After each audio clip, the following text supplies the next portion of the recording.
Les impressions de Louisa, après avoir contemplé la gloire des anges et des saints dans le ciel. Comment puis-je décrire les subtilités de l'amour de mon aimable Jésus, qui, avec générosité et même avec excès, contracta son mariage spirituel avec moi et me donna de nouvelles règles de vie.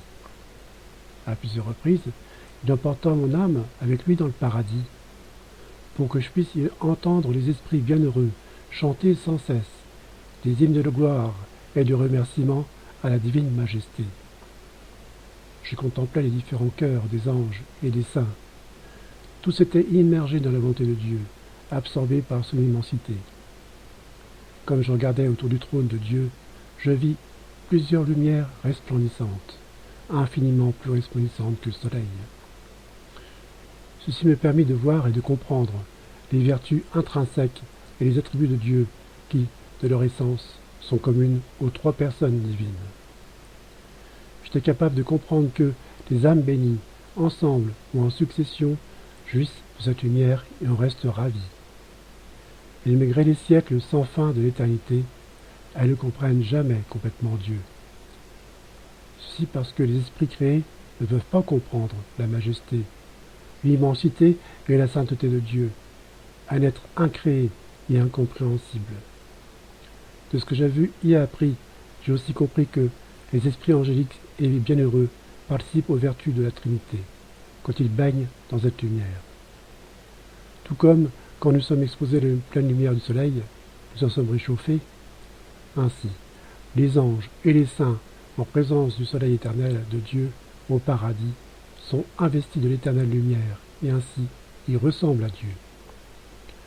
La différence est que Dieu est essentiellement infini par nature, alors que les esprits bienheureux et angéliques sont limités. Ils participent aux attributs de Dieu seulement selon leur capacité propre et limitée.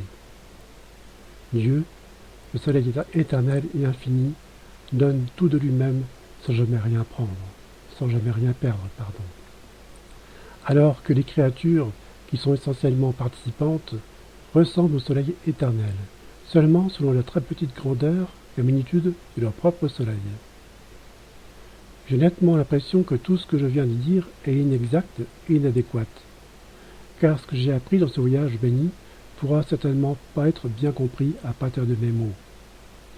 J'ai l'impression globale de ce que j'ai perçu, et je ne peux pas clairement le raconter. L'âme sort de son corps pour un bref temps. Elle est transportée dans ce royaume béni, puis elle revient dans la prison de son corps. Il est impossible de raconter tout ce qui est vu et appris. L'expérience d'une âme à qui Dieu donne un exemple, ce qu'il veut qu'elle comprenne, peut être comparée à celle d'un bébé qui peut à peine balbutier et qui est exposé à une grande performance théâtrale. Il voudra dire beaucoup de choses de ses impressions, mais parce qu'il ne sait pas comment le dire, il a honte, il reste muet. Si ce n'était de l'obéissance, j'aimerais mieux rester muette comme un enfant. Je ne peux que dire absurdité après absurdité. Je continuerai cependant en disant que je me suis retrouvé marchant avec Jésus, mon époux, dans cette patrie bénie, parmi les cœurs des anges, des saints et des bienheureux. Parce que j'étais une nouvelle mariée en cercle, qui nous faisait la cour et participait en même temps que nous aux joies de notre mariage récent. Il semblait qu'ils avaient oublié leurs propres désirs et qu'ils étaient intéressés seulement aux nôtres. S'adressant aux saints, Jésus dit : à cause de sa fidélité à ma grâce, cette âme est devenue un triomphe et un prodige de mon amour. Puis il me présenta aux anges et leur dit : voyez comment mon amour pour elle a tout surpassé.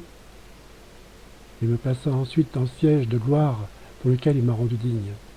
Il me dit : ici est ta place de gloire, et personne ne pourra te la prendre. Je croyais qu'il voulait dire que je ne retournerai pas sur la terre.